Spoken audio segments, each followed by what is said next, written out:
الحمد لله وكفى وسلام على عباده الذين اصطفى أما بعد فأعوذ بالله من الشيطان الرجيم بسم الله الرحمن الرحيم سيقول السفهاء من الناس ما ولاهم عن قبلتهم التي كانوا عليها قل لله المشرق والمغرب يهدي من يشاء إلى صراط مستقيم دروشی پڑھیے اللہم صل علی مولانا محمد معدن الجود والکرم وآلہ کرام اجمعین۔ مجھے خوشی ہے کہ قرآن عظیم کے شوق میں اس قدر تنگ وقت میں بھی آپ تشریف فرما ہیں۔ اللہ تبارک و تعالیٰ قرآن پاک کے انوار سے ہمارے دلوں کو اس ماہ مبارک میں منور فرما دے۔ دوسرے پارے کا آغاز پہلے رکوع سے ان آیات شریفہ کے ذریعے سے ہوا جو میں نے تلاوت کی ہیں۔ ان آیات مبارکہ میں اللہ تبارک و تعالیٰ نے تبدیلی قبلہ یا تحویل قبلہ سے پہلے کی خبر دی ہے۔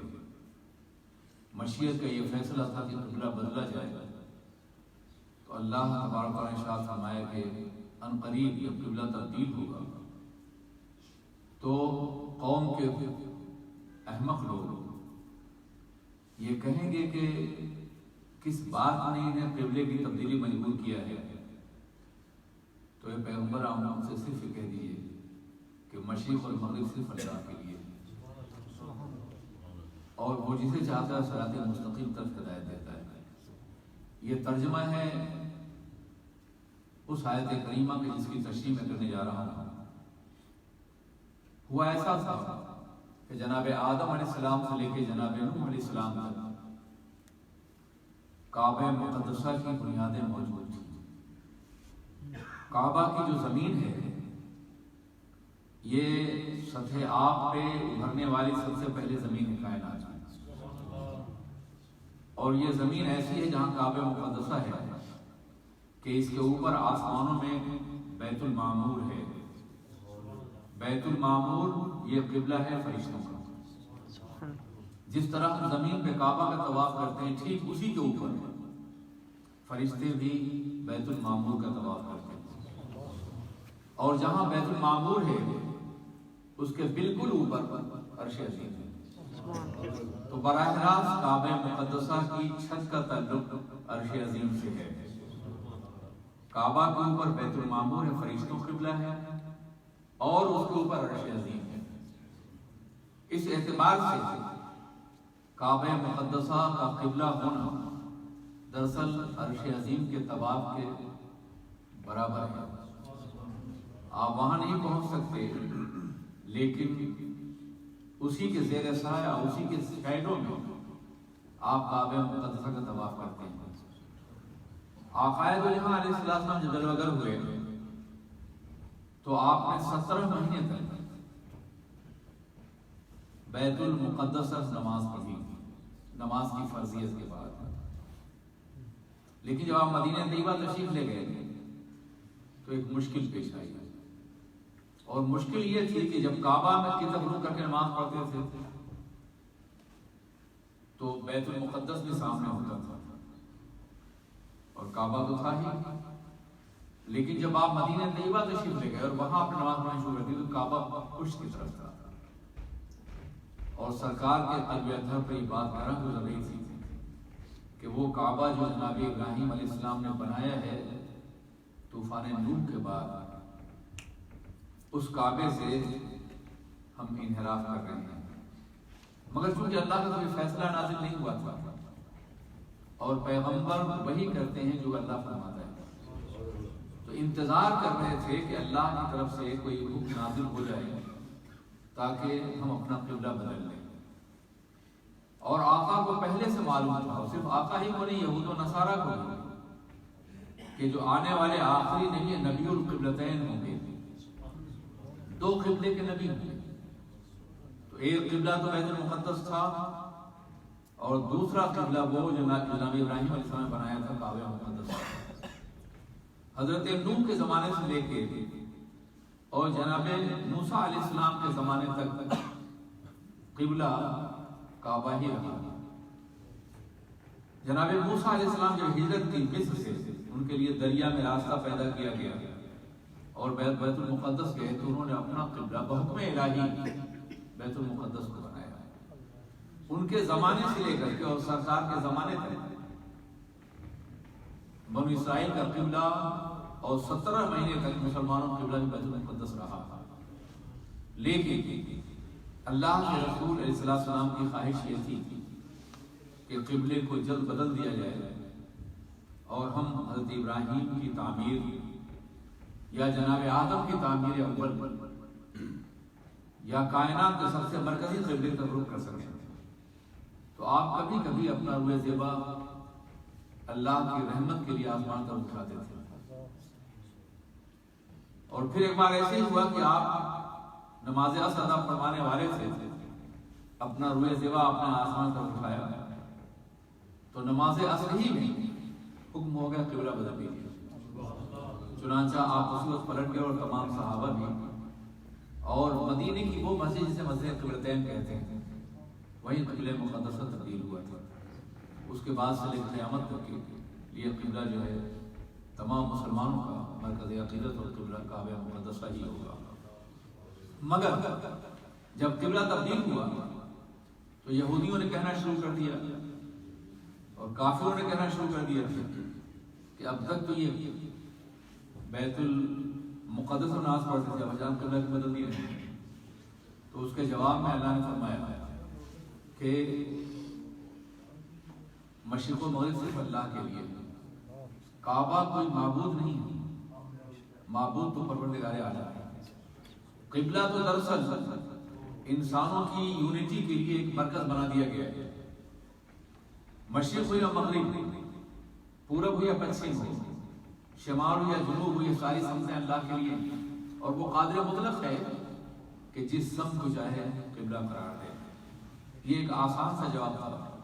لیکن آگے اللہ نے فرمایا کہ ہم آپ کے ہوئے زیبا کو آسمان کی طرف اڑتا ہوا دیکھ رہے ہیں. قد نرا تقلب وجهك في السماء, تو آپ اپنی مرضی کے مطابق قبلہ بدل دیجیے.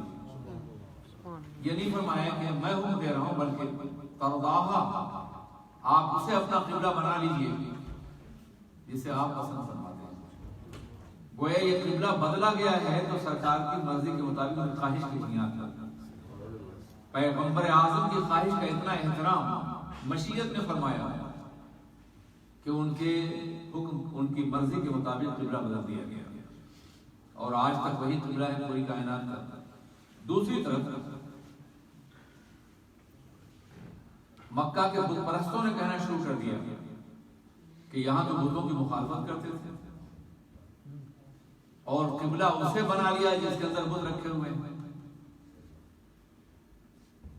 تو اس کا بھی جواب دیا گیا کہ مشرق و مغرب اللہ کے لیے ہے. کسی گھر میں بت رکھنے سے گھر کی عظمت ختم نہیں ہو جاتی. یہ گھر تو اللہ کی بات کے لیے بنایا ہی گیا تھا. جیسا کہ گزشتہ درس میں آپ نے سماعت فرمایا کہ جناب ابراہیم نے دعا کی, اللہ یہ گھر ہم بنا رہے ہیں اور اس گھر کو مرکز کائنات تو بنا دینا کسی نبی کو بھیج کر کے. چنانچہ وہ وقت آ گیا ہے کہ جناب ابراہیم کی دعا قبول ہو اور مکہ مکرمہ کو مرکزی شہر اور کعبہ مقدسہ کو مرکز کائنات بنا دیا جائے. اس کے ساتھ ساتھ اللہ تعالیٰ نے بھی فرمایا کہ مسلمان تم جہاں کہیں بھی ہو, سفر میں ہو یا حضر میں ہو, اپنا قبلہ فوراً نہیں بدل دو. چنانچہ جب مسلمانوں کو اطلاع ہوئی تو حالت نماز میں ہو یا حالت سفر میں ہو, مکے کے اندر ہو یا مکے کے باہر ہو, سبوں نے اپنا قبلہ مقدس تبدیل کر لیا اور کعبہ گھر نماز پڑھنے لگے. اس میں بہت بڑی خوبی یہ ہے ایک سمت میں نماز پڑھنے کی کہ آپ جہاں کہیں بھی ہوں, جس مقام پر بھی ہوں, آپ کعبہ کی صف کے اندر ہی ہوتے ہیں.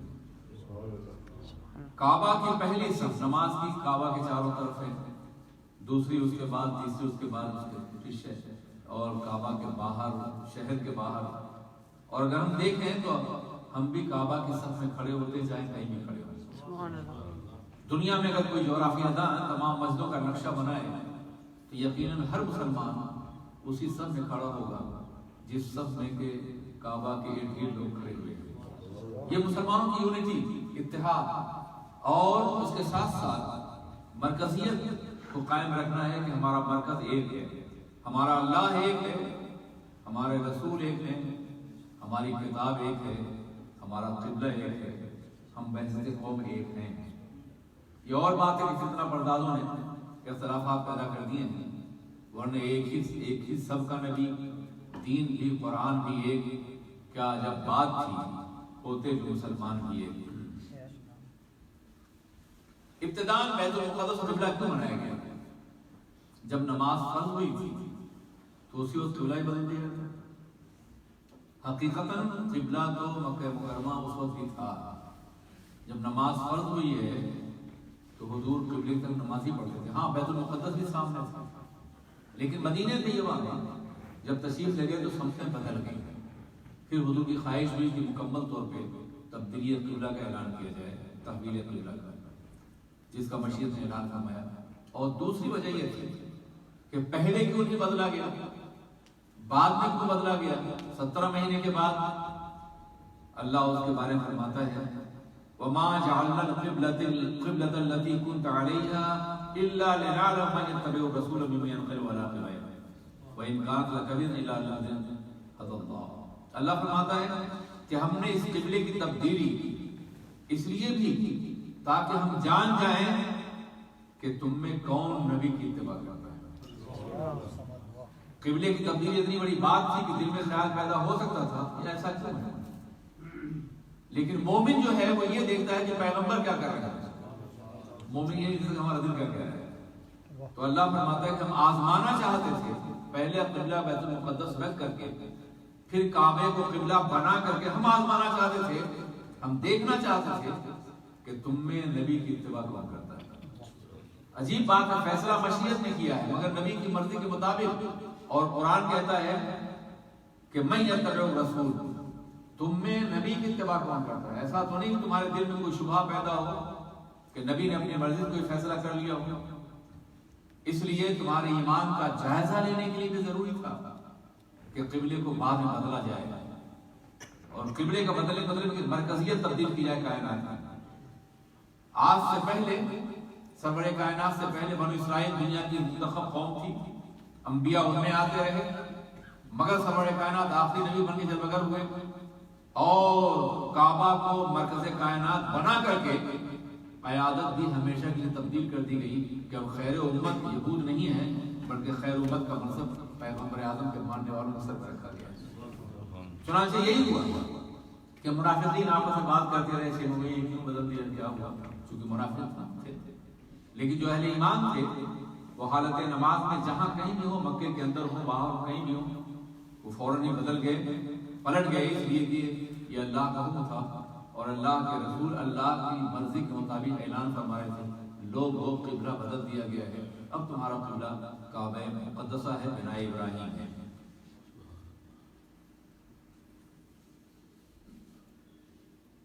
رکوع نمبر 2، اس کی پہلی آیت شریفہ ہے الذین آتیناہم الکتاب یعرفونہ کما یعرفون ابناءہم وَإِنَّ فَرِيقًا مِّنْهُمْ لَيَكْتُمُونَ الْحَقَّ وَهُمْ يَعْلَمُونَ۔ اسی رکوع نمبر 2 ہی کی آیت کریمہ ہے۔ اس سے پہلے ایک شبہ پیدا ہوا تھا کہ کہیں ایسا تو نہیں کہ جو لوگ پہلے نماز پڑھ چکے ہیں ان کی نمازیں ضائع ہو گئی، یا جو لوگ تحویل قبلہ سے پہلے شہید ہو گئے ان کی نمازیں ضائع ہو گئی۔ تو اللہ نے اس کا جواب دیا ہے وَمَا كَانَ اللَّهُ لِيُضِيعَ إِيمَانَكُمْ، اللہ تمہارے عمل کو ضائع نہیں فرمانے والا ہے، بے شک اللہ اپنے بندوں پہ بنا مہربان اور رحیم ہے۔ جو تم نے نمازیں تحویل قبلہ سے پہلے پڑھی، یا جو لوگ دوسرے قبلے سے پہلے انتقال کر گئے یا شہید ہو گئے، ان سب کی نمازیں قبول ہیں، ان کی سب نمازیں قبول ہیں۔ اس کے بعد اللہ فرما رہا ہے کہ کافروں کو یہ معلوم تھا، یہودیوں کو خاص طور پر، کہ قبلہ بدلا جائے گا، اس لیے کہ وہ توریت میں دیکھتے تھے کہ آخری نبی نبی القبلتین ہیں، 2 قبلوں کے نبی ہوں گے، قبلے کی تحویل ہوگی، اس کی بشارتیں پہلے سے دی جا چکی تھی، مگر پھر بھی نہیں مانے وہ۔ تو قرآن عظیم ایک اور بات کہہ رہا ہے، قرآن فرما رہے ہیں کہ جنہیں ہم نے کتاب دی ہے، یہود و نصارہ، توریت و انجیل کے حاملین، یعرفونہ کما یعرفون ابناءہم، وہ نبی کو اس طرح پہچانتے ہیں جیسے اپنے بیٹوں کو پہچانتے ہیں۔ یہ بیٹوں کی تشبیہ کیوں دی گئی؟ کسی اور کا نام لے لیا گیا ہوتا؟ اپنے شہر کو پہچانتے ہیں، اپنی آبادی کو پہچانتے ہیں؟ نہیں، اپنے بیٹوں کو جیسے پہچانتے ہیں محبوب، اسی طرح یہ تم کو ہی پہچانتے ہیں کہ تم نبی ہو۔ بیٹے کی تشبیہ سی، لاکھوں بیٹے ہیں مگر ایک باپ اپنے بیٹے کو پہچانتے ہیں، چاہے سب مشابہ ہی ہوں۔ باپ کی ابوت، اس کا جذبہ ابوت، باپ ہونے کا جذبہ ہزاروں بیٹوں میں وہ کھینچ کے لے جائے گا اپنے بیٹے کو۔ شکلیں ایک جیسی ہوں بھی تو بھی باپ اپنے بیٹے کو کبھی بھی پہچاننے سے انکار نہیں کر سکتا۔ تو جس طرح ایک باپ اپنے بیٹے کو پہچانتا ہے، اسی طرح نبی آپ کو دیکھتے ہیں، پہچانتے ہیں، اس کے باوجود ان کی ضد ہے، ان کی نفرت ہے، یا قیادت کے کھو جانے کا احساس ہے کہ اگر ہم نے حضرت اسماعیل کی اولاد میں نبی کو مان لیا تو پھر ہماری قیادت چلی جائے گی۔ بنو اسحاق کی، شاید یہ آپ جانتے ہوں کہ جناب ابراہیم کے دو بیٹے تھے، پہلے بیٹے حضرت اسماعیل السلام ہیں، دوسرے بیٹے حضرت اسحاق علیہ السلام۔ جتنے بھی یہودی ہیں یہ سب جناب اسحاق کی اولاد سے ہیں، ان کو ماننے والے ہیں۔ جتنے مسلمان ہیں سب جناب اسماعیل علیہ السلام کے ماننے والے ہیں، ان کی سرور کائنات ان کی اولاد میں تشریف لائے تھے، ان کے خاندان سے تھے۔ اس لیے خاندانی رقابت کی بنیاد پر کہ اقتدار بنو اسحاق سے منتقل ہو کے بنو اسماعیل میں جا رہا ہے، یہ جانتے ہوئے کہ وہ نبی ہیں اور پھر بھی ماننے کے لیے تیار نہیں۔ لیکن ایسے بہت سے یہود و نصارہ کے، خاص طور پہ ان کے علماء، انہوں نے اسلام قبول کیا۔ اللہ فرماتا ہے کہ ہر ایک کے لیے ہم نے ایک سمت مقرر کر دی اور ہر ایک قوم اپنی سمت کو پہچانتی۔ مثال کے طور پر یہود جانتے ہیں کہ ہمارا قبلہ بیت المقدس ہے، عیسائی اپنا قبلہ مشرق کو مانتے ہیں، ایسٹ کو مانتے ہیں، اس لیے کہ حضرت عیسیٰ علیہ السلام کی ولادت جو ہوئی تھی بیت المقدس ناصرہ کے اس مقام پر ہے جو مشرقی دیوار تھی، وہاں جناب حضرت مریم تشریف لے گئی تھی، وہاں ولادت ہوئی تھی۔ اس لیے مولد عیسیٰ کو، جناب عیسیٰ کی ولادت کی جگہوں کو عیسائی اپنا قبلہ تسلیم کرتے ہیں۔ تو اللہ فرماتا ہے ہر ایک کے لیے سمجھتے ہیں اور وہ اپنی طرف پھرنے والا ہے۔ فاستبقوا الخیرات، اے مسلمانوں تمہاری ذمہ داری یہ ہے کہ نیکیوں میں آگے بڑھنے کی کوشش کرو۔ ہم نے جو قبلہ بنا دیا ہے وہ قبلہ مرکز خیرات اور حسنات ہے، تم اس قبلے کی طرف رخ کر کے نیکیوں میں آگے بڑھنے کی کوشش کرو۔ اور سنو، تم کہیں بھی ہو، جس طرح تمہارا قبلہ ایک ہے، اسی طریقے سے قیامت میں اللہ تم کو اپنے عرش عظیم پہ جمع فرمائے گا۔ اینما تکونوا یاتکم اللہ جمیعا، تم جہاں کہیں بھی رہو گے اللہ تم کو جمع فرمائے گا۔ رکوع نمبر 3 میں ارشاد فرمایا گیا یا ایھا الذین آمنوا استعینوا بالصبر والصلاۃ ان اللہ مع الصابرین۔ اسلام انتہائی مشکل دور سے گزر رہا ہے، مکی سے مدینہ طیبہ، چار جماعتیں مکمل مخالف ہیں، یہود مخالف ہیں، نصرانی مخالف ہیں، کفار مخالف ہیں، اور اندر کے ساتھ یہودی منافقین مخالف ہیں، اور ان سب کا مقابلہ ان مسلمانوں سے ہے جو ہجرت کر کے وہاں سے آئے، یا وہ مسلمان جو مدینہ طیبہ میں ہیں وہ نسبتاً غریب تھے، کاشتکار تھے لوگ، اور ساری دولت یہود کے پاس تھی۔ یہودیوں نے اس لیے اسلام قبول نہیں کیا کہ اگر اسلام قبول کر لیتے ہیں تو ہمارے اقتدار یہاں سے ختم ہو جائے گا، یہ بھی ایک وجہ تھی۔ چنانچہ ہر روز نئے اعتراضات، نئی مشکلات، پھر جہاد کا زمانہ آیا، اس میں اللہ کے نام پر قربانیاں دینے کا موقع بھی آیا، تو اللہ فرماتا ہے اے ایمان والو مدد حاصل کرو صبر اور نماز کے ذریعے سے، صبر اور نماز، بے شک اللہ صبر کرنے والوں کے ساتھ ہے، ان اللہ مع الصابرین۔ اس آیت کریمہ کی روشنی میں محدثین کرام فرماتے ہیں کہ جب بھی آپ آئے ہو جہاں کو کوئی مشکل پیش آتی تھی، کوئی جنگ، کوئی خطرہ، کوئی تکلیف، مسلمانوں کی کوئی غم، تو آپ فوراً ہی نماز ادا کرتے تھے۔ آج بھی ہم کو یہ روایت بنانی چاہیے کہ جب بھی کوئی تکلیف ہو تو کوئی تکلیف دور کرنے والا نہیں ہے، اگر کوئی وسیلہ اور ذریعہ بن بھی جائے تو حکم اللہ کے بارگاہ سے ہوگا. اس لیے ہمیں فوراً اللہ کے بارگاہ میں جھکنا چاہیے. نماز اور صبر، پہلے مصیبت آئے تو صبر کیجیے. مصیبت جب آتی ہے تو ایک رد عمل پیدا ہوتا ہے، ری ایکشن پیدا ہوتا ہے. اسلام ایکشن کا مذہب ہے، ری ایکشن کا مذہب نہیں ہے. پہلے آپ صبر کیجیے. آپ کسی بھی مصیبت میں جزا اور فضا، ماتم اور پریشانی کا اظہار نہ کیجیے. کوئی آمادہ جنگ ہو تو بھی صبر کیجیے، فوراً جواب مت دیجیے اسے. کوئی قوم حملہ آور ہو تو بھی فوراً جواب نہ دیجیے. صبر کا مطلب یہ ہے کہ آپ صبر کریں اور اس کے بعد تیاری کریں اور پھر ایکشن لیں. ایسا نہ ہو کہ آپ کسی رد عمل میں فوراً کھڑے ہو جائیں اور اس کے نقصانات اٹھائیں، جیسے کہ آج کل ہو رہا ہے. تو استعانت بالصبر کا مطلب یہ کہ صبر کر کے آپ منصوبہ بندی کیجیے اور اللہ کے بارگاہ میں جھک کے مدد طلب کیجیے. جب یہ دونوں باتیں ہوں گی تب اللہ کو کامیاب فرمائے گا. اس کے بعد اللہ تعالیٰ نے وہ آیت کریمہ نازل کی کہ جس کے سے پہلے لوگ کہا کرتے تھے، یہ لوگ بدر میں جو لوگ شہید ہوئے تھے، بدر میں جو صحابہ شہید ہوئے، 14 صحابہ شہید ہوئے تھے. اور ہمارا مطالبہ یہ تھا کہ یار ان کی قبریں نہیں محفوظ ہیں تو کم از کم بدر کے میدان میں ان کا نام تو لگا دو. اب لگا دیا ہے، ایک پلر کے اندر 14 صحابہ کا نام لگا دو شہید ہوئے. تو میں یہ کرنا چاہتا ہوں کہ جو 14 صحابہ شہید ان کے بارے میں مکے کے لوگوں نے کہنا شروع کر دیا، نوجوان تھے، بچے تھے، زندہ رہتے تو ہماری طرح کھاتے پیتے آرام کرتے، خامخواہ گئے اور جان دے دی. یہ بات مشہور کی. اصل میں شیطان جو ہے کسی نہ کسی طریقے سے ایمان چھیننا چاہتا ہے. اسے دلوں میں بات ڈال دو، لوگ کہنے لگے یہ پہلی جنگ تھی اسلام اور کفر کی، اس کے بعد تو بہت سی جنگیں ہوئی ہیں، لیکن پہلی ہی جنگ میں شیطانوں نے یہ بات ڈالی، شیاطین نے، کہ نوجوان تھے، بچے تھے، شہید ہو گئے. ہوتے تو جیسے ہم کھا پی رہے ہیں، آرام کر رہے ہیں، عیش کر رہے ہیں، زندہ ہوتے تو بھی آرام کرتے. اس کے جواب میں قرآن فرمایا وَلَا تَقُولُوا لِمَنْ يُقْتَلُ فِي سَبِيلِ اللَّهِ أَمْوَاتٌ بَلْ أَحْيَاءٌ وَلَكِنْ لَا تَشْعُرُونَ. خبردار، جو اللہ کے راستے میں شہید کیے انہیں مردہ مت کرو، وہ زندہ ہیں مگر تم شعور نہیں رہتے. ایک اور مقام فرمایا وَلَا تَحْسَبَنَّ الَّذِينَ قُتِلُوا فِي سَبِيلِ اللَّهِ أَمْوَاتٌ. گمان بھی نہ کرو، سوچو بھی نہیں ان کے بارے میں کہ جو شہید کیے گئے ہیں وہ مردہ ہیں، وہ زندہ ہیں، اور ان کی حیات تم سے زیادہ اہم ہے. تم نعمتیں دنیا میں اٹھا رہے ہو، وہ جنت میں نعمتیں اٹھا رہے ہو.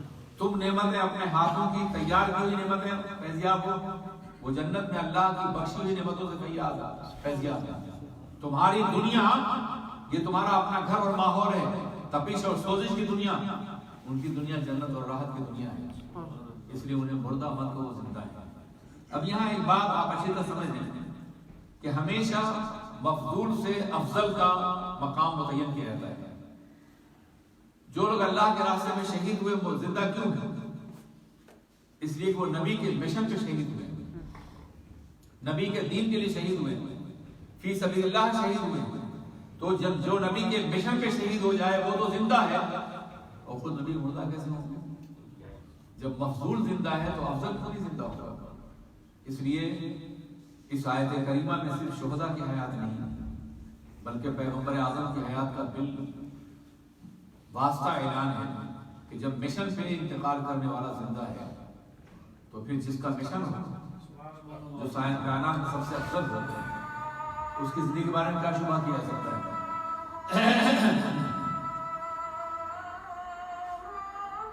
اس کے بعد وہ آیت کریمہ اس میں اللہ نے فرمایا کہ ہم تمہیں آزمائیں گے، کبھی خوف کے ذریعے سے، کبھی بھوک کے ذریعے سے، کبھی جانوں کی کمی کے، کبھی مالوں کی کمی کے ذریعے سے.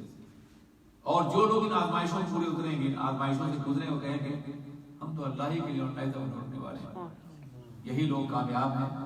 اور ان لوگوں کو وہ تمام عظمتیں حاصل ہوئی جو اللہ نے اہل صبر کے لیے مقرر فرمائی ہیں. اس کے بعد صفا اور مروہ کا تذکرہ ہے. صفا اور مروہ یہ دو پہاڑیاں ہیں جہاں آپ جا کے سعی کرتے ہیں، 7 چکر لگاتے ہیں، صفا سے مروہ اور مروہ سے صفا. کیوں کرتے ہیں آپ؟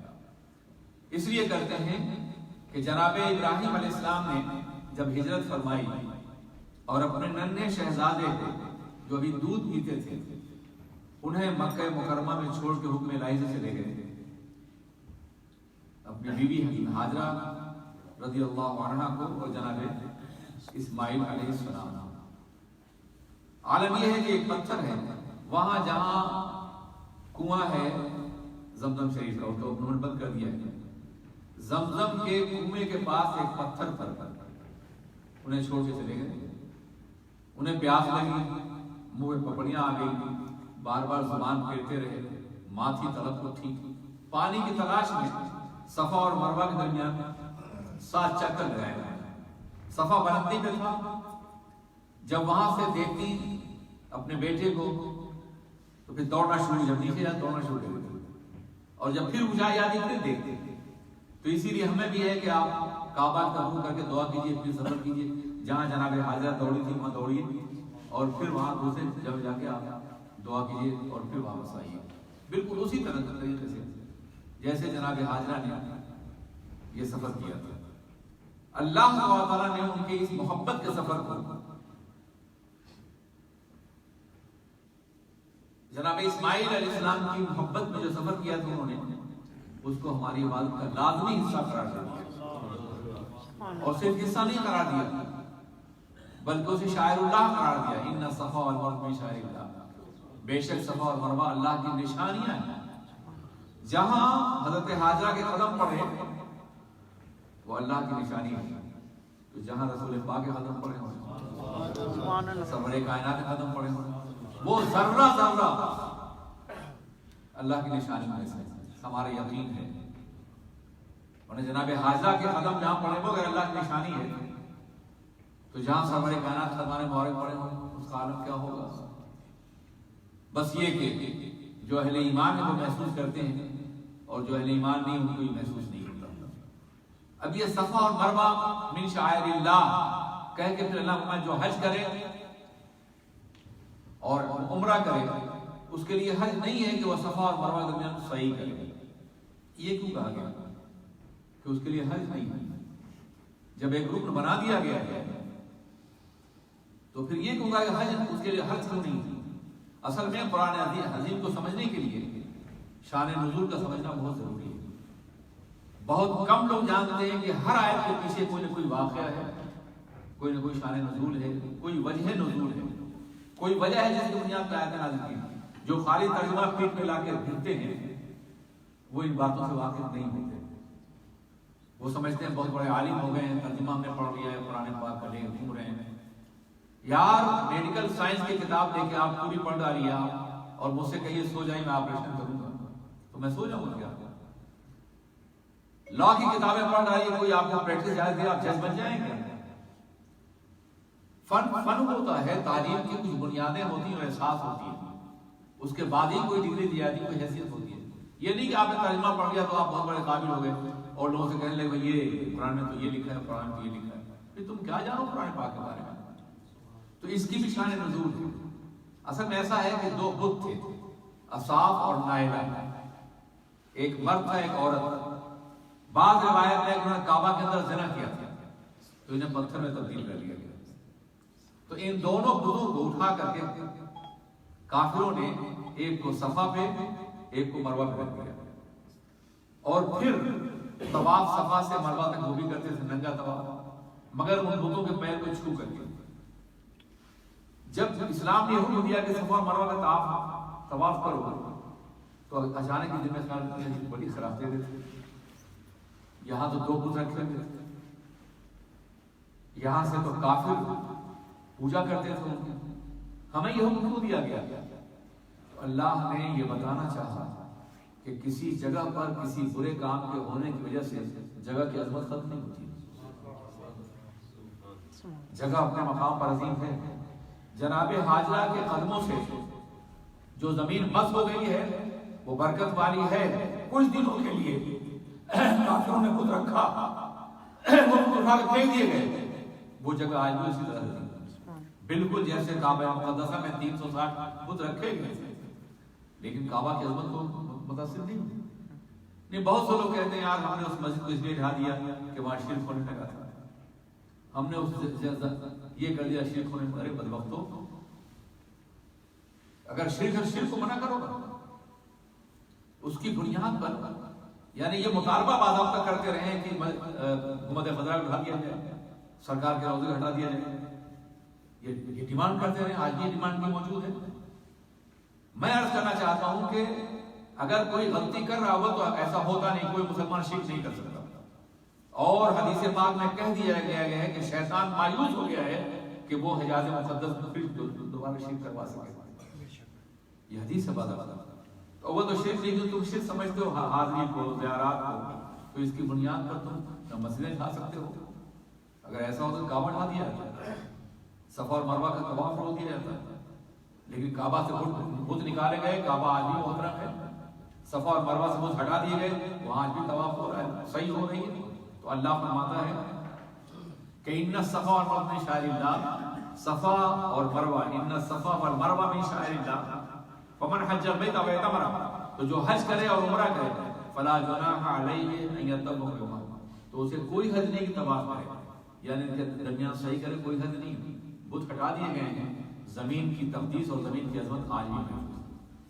رکو نمبر 4 میں اللہ تعالیٰ نے اپنی نشانیوں کو دکھایا ہے. یاد رکھیے، اللہ کی ذات کو آپ دیکھ نہیں سکتے، مگر اللہ کی بے شمار نشانیوں سے اپنے اللہ کو پہچان سکتے ہیں.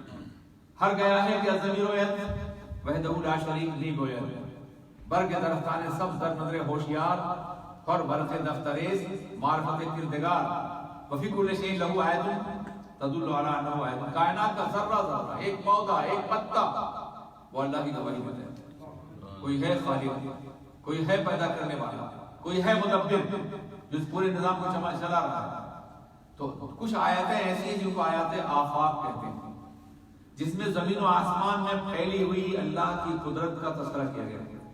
کچھ آیتیں آیات انفس ہیں، اپنی ذات کے اندر غور کرو تو تمہیں اللہ کی قدرت اور اللہ کے جلوے دکھائی دیں گے. تو آیات آفاق میں سے یہ آیت ہے. بسم اللہ الرحمن الرحیم. ان فی خلق السماوات والارض واختلاف اللیل والنہار والفلک التي تجری فی البحر بما ينفع الناس وما انزل الله من السماء من ماء فأحيا به الأرض بعد موتها وبث فيها من كل دابة وتصريف الرياح والسحاب المسخر بين السماء والأرض لآيات لقوم يعلمون. اللہ فرماتا ہے بے شک آسمان و زمین کی تخلیق میں آپ غور کیجئے، یہ لاکھوں اور کروڑوں سیارے ہماری زمینوں سے ہزاروں گنا بڑے سیارے تیر رہے ہیں، اور ان میں ایک کشش ہے، فاصلے موجود ہیں. ذرا قریب ہو تو قیامت آ جائے گی، مگر اللہ نے کنٹرول کر رکھا ہے. اللہ مدبر ہے، کوئی قدرت سے اسے سنبھال رکھا ہے. پھر یہ زمین و آسمان اور رات اور دن کا آنا جانا، اس میں کتنی بڑی نشانی ہے. آج کی صبح کو جتنے منٹ پہ، جتنے سیکنڈ پہ سورج طلوع ہوگا، آج سے لاکھ سال پہلے بھی اسی وقت طلوع ہوا تھا، اور اسی تاریخ میں آج سے 1000 سال پہلے بھی اسی وقت طلوع ہوگا. یہ حسین نظام، یہ کنٹرول، یہ نظم و ضبط کس کا ہے؟ یہ کون ہے قادر مطلق جس نے کائنات کو سنبھال رکھا ہے؟ اور وہ کشتیاں جو سمندروں میں چلتی ہیں، لاکھوں ٹن مال لے کے سمندر کی سطح پہ کشتیاں چلتی اور ڈوبتی نہیں. عقل انسانی کو اللہ نے اتنا توانا بنایا ہے کہ اس نے یہ کشتیاں بنائی اور چل رہی ہیں اللہ کی مرضی اور اللہ کی قدرت سے. بما ينفع الناس، جس سے لوگ فائدہ اٹھاتے ہیں. ذرا سوچیے کہ آج کشتیوں یعنی جہازوں، پانی کے جہازوں کی جو اہمیت ہے، کیا آقا کے زمانے میں ایسی تھی؟ کیا آقا نے سمندروں سفر کیا تھا؟ لیکن قرآن کہتا ہے کہ یہ جہاز جو ہے پانی کے، ان کے ذریعے سے لوگ فائدہ اٹھائیں گے. اور آج فائدے کا یہ عالم ہے کہ صرف وہ ملک کامیاب ہیں جو سمندر کے کنارے ہیں، اور بقیہ فقیر بن کے رہ گئے ہیں. تو سمندروں کی اہمیت اتنی ہے کہ آج بھی دنیا کا ہر مال سمندر کے ذریعے سے دنیا کے دوسرے علاقوں میں پہنچ رہا ہے. دنیا گلوبل ولیج میں تبدیل ہو گئی ہے مال کے اعتبار سے سمندروں کی وجہ سے. اور قرآن پاک نے فرمایا بما ينفع الناس، یہ کشتیاں سمندروں میں چلتی ہیں، اس سے لوگ فائدہ اٹھاتے ہیں. وما انزل الله من السماء من ماء، اور اللہ نے جو آسمان سے بارش نازل فرمائی ہے، فاحیا به الارض، تو اس سے زمین کو زندہ بنا دیا. کبھی شدید گرمیوں میں اپنے ملکوں میں دیکھیں، یہاں جو گرمیاں ہوتی نہیں، زمین چٹک جاتی ہے، ایک ایک پودا مر جاتا ہے. ایک ایک گھاس سوکھ جاتی ہے، لگتا نہیں کہ یہاں کبھی سبزہ اگے گا، مگر بارش ہوئی اور زمین کا سینہ سبزوں سے بھر گیا، پھولوں سے لہلہا اٹھا۔ یہ کس کی قدرت ہے؟ کون ہے جو زمین پہ سبزہ اگاتا ہے اور کون ہے جو آسمانوں سے بارش نازل کرتا ہے؟ وہ اللہ ہے۔ وَبَثَّ فِيهَا مِن كُلِّ دَابَّةٍ، اور ہر طرح کے جانور پھیلا دیے، اور ہواؤں کو اس نے چلایا، اور وہ بادل جو آسمان اور زمین کے درمیان مسخر ہے۔ زمین ہے اور آسمان اس کے بیچ میں بادل ہے۔ کبھی آپ نے جہازوں میں سفر کیا ہوگا، بادل آپ سے نیچے برستے نظر آتے ہیں، یا اگر نہیں تو کشمیر کی پہاڑیوں میں چلے جائیے آپ، وہاں بھی آپ کو بادل نیچے برستے نظر آتے ہیں۔ تو یہ بادلوں کو مسخر کیا ہے، کس نے مسخر کیا ہے؟ کون ہے جو سمندروں سے بھاپ اٹھاتا ہے اور بادلوں میں تبدیل کر دیتا ہے؟ ہر چیز پہ غور کیجئے، ہر چیز اللہ کی قدرت و نشانی کی علامت ہے۔ اللہ فرماتا ہے لَآيَاتٍ لِقَوْمٍ يَعْلَمُونَ، معاف کیجیے۔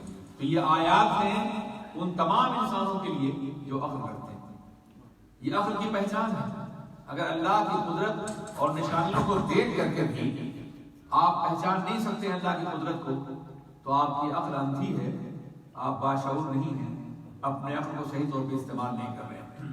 اس کے بعد 5 بار ہوا، نہیں ہو پائے گا، درشی بڑی اللہ صلی اللہ علیہ وسلم۔ اللہ فرماتا ہے یا ایھا الناس کلوا مما فی الارض حلالا طیبا ولا تتبعوا خطوات الشیطان، اے ایمان والو زمین پہ جو حلال روزی اسے کھاؤ، اور خبردار اپنے رزق کے سلسلے میں شیطان کی پیروی مت کرو، حرام مت کھاؤ۔ حرام کھاؤ گے یہ شیطان کی اتباع ہوگی، حلال کھاؤ گے اللہ کی برکتوں اور رحمتوں سے نوازے جاؤ گے۔ بے شک شیطان کھلا ہوا دشمن ہے تمہارا، وہ حکم دیتا ہے برائیوں کا، بد کرداریوں کا، اور وہ یہ بات ہوتا ہے کہ تم اللہ کے خلاف وہ کرو، وہ کہو جو اللہ کی مرضی کے خلاف ہے، اللہ کا کوئی الزام لگاؤ۔ اس لیے شیطان کی اتباع نہ کرو، حلال کھاؤ اور حرام سے پرہیز۔ پتہ چلا حرام کھانے والے شیطان کے پیرو ہیں اور حلال کا اہتمام کرنے والے رحمان کی اتباع کرنے والے ہیں۔ یہ آیت کریمہ ایسی نازل ہوئی کہ بہت سے لوگ حلال جانوروں کو انہوں نے حرام قرار دے دیا تھا۔ یہودی آج بھی بہت سی چیزوں کو حرام قرار دیتے ہیں، اور اس زمانے بھی کافر کسی جانور کا کان چھید دیتے تھے وہ حرام ہو گیا، کسی جانور کو کسی بت کے نام چھوڑ دو حرام ہو گیا، کسی جانور کو خاص مہینے میں ذبح کرتے ہو حرام ہو گیا۔ کوئی جانور اگر اس لیے ہوتا کہ وہ دوسرے جانوروں کے لیے بازار تولید کا سامان بنے اسے حرام قرار دیتے تھے۔ تو اللہ نے فرمایا کہ جو اللہ نے حرام کیا ہے وہی حرام ہے، جو تم حرام کرتے ہو حرام نہیں ہے۔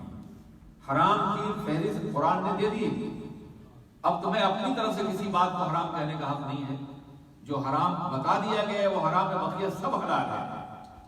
اللہ فرماتا ہے یا ایھا الذین آمنوا، اے ایمان والو تم کو ہم نے حلال چیزوں سے روزی عطا فرمائی ہے، تو حلال چیزیں کھاؤ اور اللہ کا شکر ادا کرو۔ اگر تم صرف اللہ کو پوچھتے ہو، اللہ کی بات کرتے ہو، تو حلال کا اہتمام کرو۔ یہ فرمایا انما حرم علیکم المیتۃ، اللہ نے تم پہ مردار حرام قرار دیا۔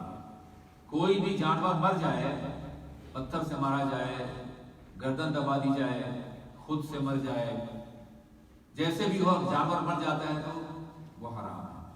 والدم، اور بہتا ہوا خون حرام ہے۔ ولحم الخنزیر، اور سور گوشت حرام ہے۔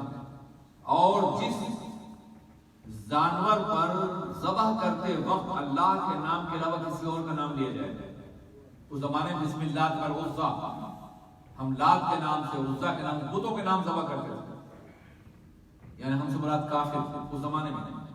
قرآن نے کہا کہ جس جانور پر بتوں کا نام لیا جائے، اللہ کے علاوہ کسی اور کا نام لیا جائے، وہ جانور بھی ذبح کے وقت وہ حرام ہو جاتا ہے۔ اب آج کا بدکردار یہ کہتا ہے جاہل کہ اگر تم نے کوئی جانور خواجہ صاحب کے نام پہ ذبح کر دیا یا غوث پاک کی فاتحہ کے ذبح کر دیا تو سب حرام ہو گیا۔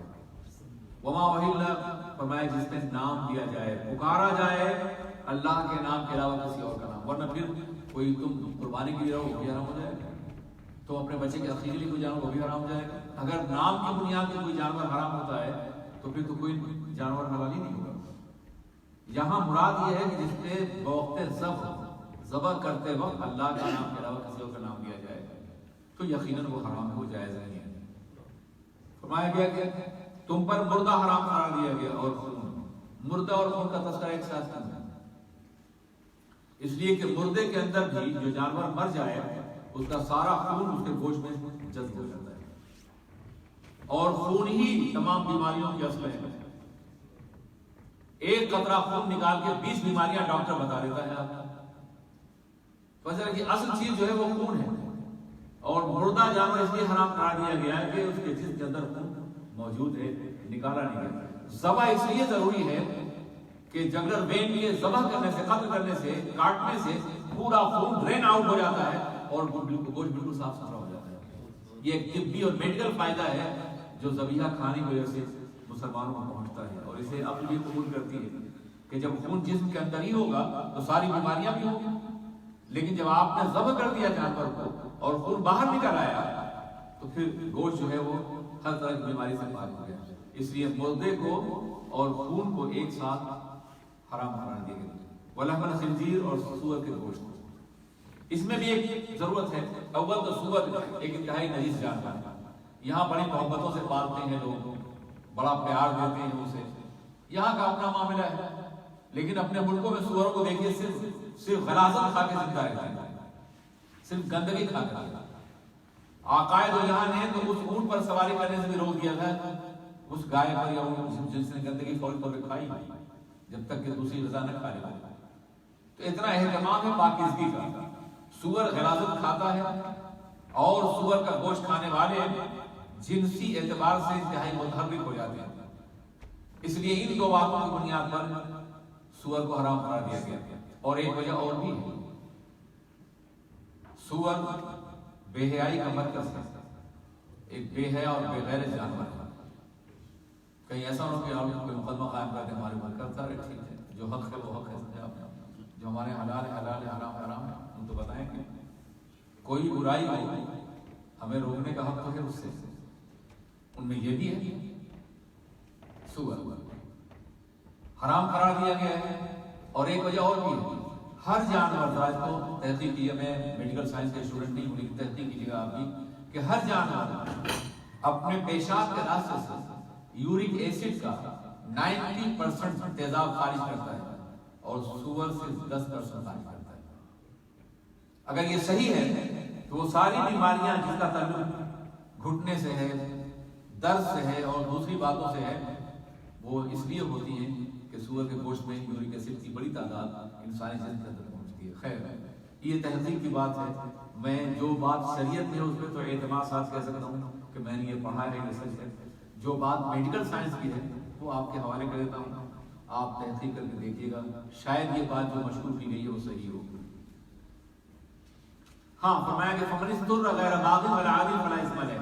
ہاں، یہ چیزیں اگر کوئی ایسا انسان جو مر رہا ہو اور خواہش نہ ہو کھانے کی اور نہ نافرمانی کی بنیاد پہ کھا رہا ہو، تو جان بچانے کے لیے اتنا لقمہ حرام کھایا جا سکتا ہے جس سے جان بچ سکے۔ آج کل بھی ابھی استاد جی گھر پہنچ جائیں گے، ابھی کچھ اور وقت ہے، درشی پڑھی اللہم صلی اللہ علیہ وسلم۔ یہ بحث چل پڑی کہ یہ مشرق اور مغرب کی طرف رخ کرنا چاہیے نہیں کرنا چاہیے۔ قرآن میں ہے کہ نہیں، اس میں کوئی بھلائی نہیں ہے تو مشرق و مغرب کا رخ کرو۔ بھلائی اس میں تم اللہ پر ایمان لاؤ، آخرت پر ایمان لاؤ، ملائکہ پر ایمان لاؤ، کتاب پر ایمان لاؤ، انبیاء پر ایمان لاؤ، اور اپنی محبت کے باوجود اپنا مال غریبوں پہ خرچ کرو، رشتہ داروں پہ خرچ کرو، یتیموں پہ خرچ کرو، مسکینوں پہ خرچ کرو، مسافروں پہ خرچ کرو، سوال کرنے والوں پہ خرچ کرو، اور غلاموں پہ آزاد کرائم خرچ کرو، نماز قائم کرو، زکوٰۃ دو، اپنے وعدوں کو پورا کرو جو وعدہ کرو، اور مصیبتوں میں صبر کرو جب وہ پہنچ جائیں، اور یہی وہ لوگ ہیں جو سچے ہیں، اور یہی وہ لوگ جو متقی ہیں۔ یہ رکن نمبر 6 کا خلاصہ ہے۔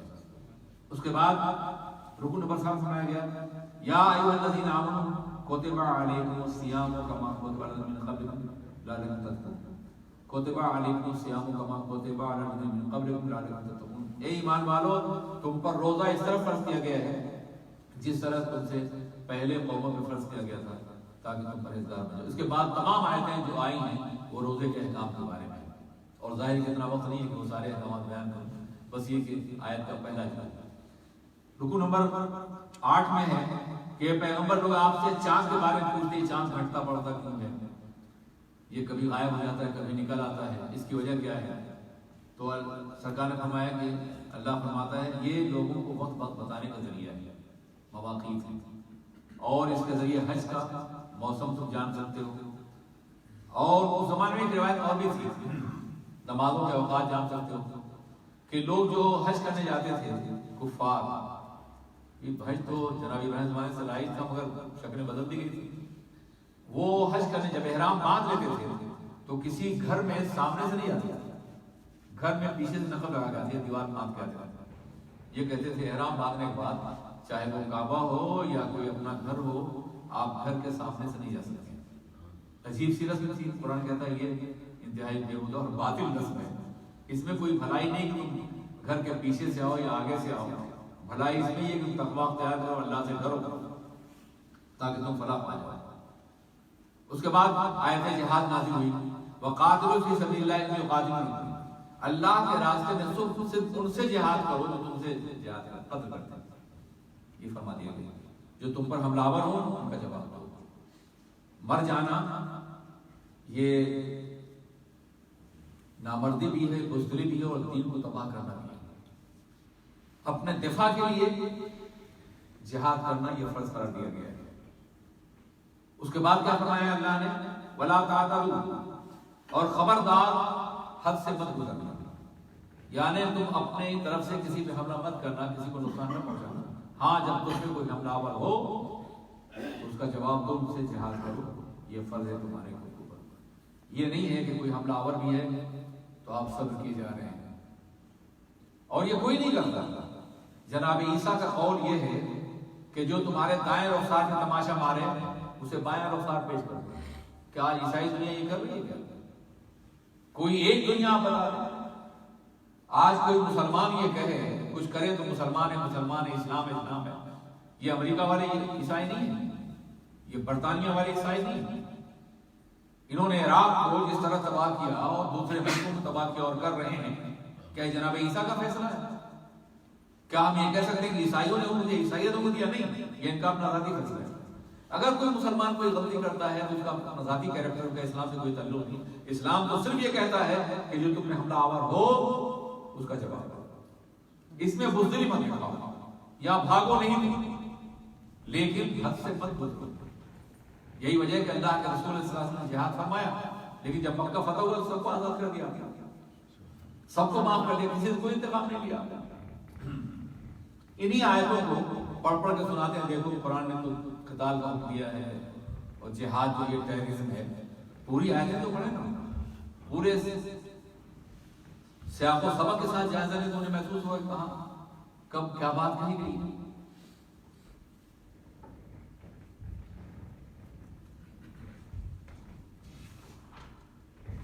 رکو نمبر 9 میں حج کے بارے میں بتایا گیا کہ حج جو ہے معلوم مہینوں میں یعنی شوال سے لے کر کے ذی الحجہ کی 10 تاریخ تک کیا جائے گا، اور اس میں جب حج کا احرام باندھ لیا جائے تو کوئی بےہودہ بات نہ کی جائے، جنس کی بات، شک کی بات، کوئی فاسقانہ عمل نہ کیا جائے، کوئی جھگڑا نہ کیا جائے، حج میں کچھ بھی نہیں ہونا چاہیے، اور جو بھی تم کرو گے اللہ اسے جانتا ہے۔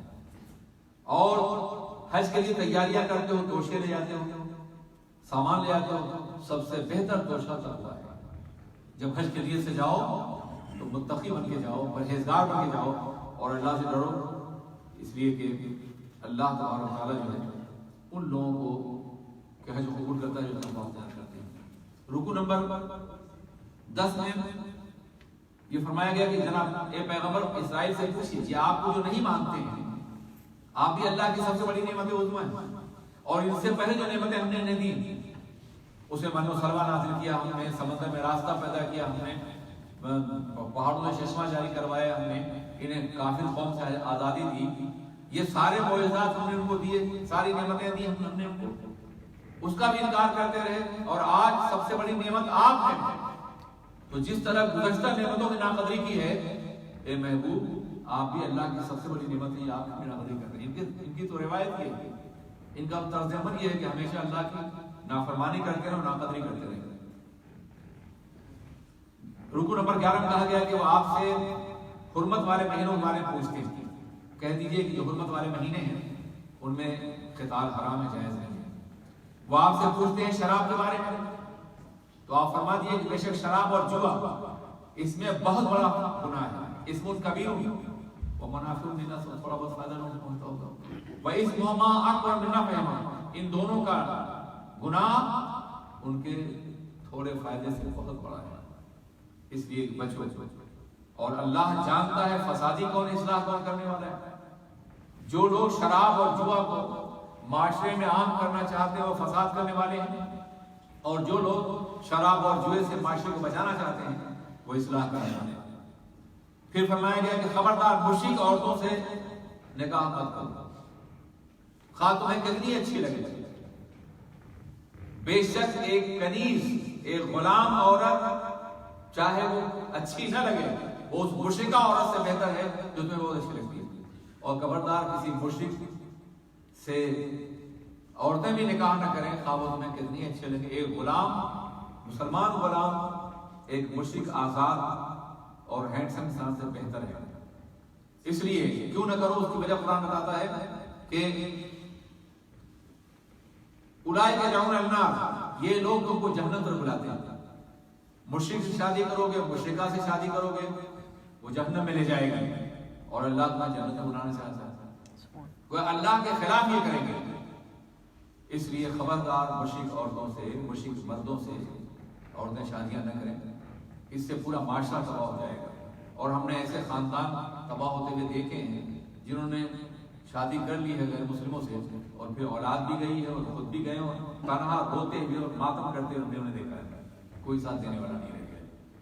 اس لیے منع کیا گیا ہے مشرک مردوں سے. اب یہ میں بہت تفصیل میں نہیں آتا، وقت نہیں ہے کہ یہ جو عورتیں یہاں ہیں عیسائی عورتیں، یہ مشرکہ ہیں یا نہیں. یاد رکھیے کہ عیسائی عورتوں سے شادی کی اجازت ہے بشرطے وہ عیسائی ہوں، یعنی اپنی شریعت پر عمل کرنے والی ہوں، توریت انجیل اور توریت کو ماننے والی ہوں، انبیاء کا احترام کرنے والی ہوں، اور پائس گناہ میں نہ ہوں. اب جو عورت آئے گی آپ پاس کے نکاح اسے کر لو، پہلے گناہ کے راستے سے گزر چکی ہوگی. اس لیے ان عورتوں سے گناہ نکاح کرنا جائز نہیں ہے جو گناہ کے راستے سے آپ کے پاس آئی، گناہ کے راستے سے آپ کو دعوت دے رہی ہیں، پہلے گناہ سے گزر چکی اور پھر دعوت دے رہی ہیں، ان سے شادی کرنا جائز نہیں. اور ایتھیسٹ عورتوں سے بھی نہیں. آج کل عیسائیوں میں 90% عورتیں کسی خدا کو نہیں مانتی، کسی رسول کو نہیں مانتی. جناب عیسیٰ بھی مانتی، وہ ایتھیسٹ ہیں، ان سے بھی نکاح جائز نہیں. اور یہ اس وقت جائز قرار دیا گیا تھا جب اسلام غالب تھی. ایک کرسچین عورت جب مسلمان ماحول میں آتی تو مسلمان ہو جاتی تھی. آج اسلام غالب نہیں ہے. یہاں جب آپ کسی کرسچین سے شادی کریں گے تو اولاد بھی جائیں گے، خود بھی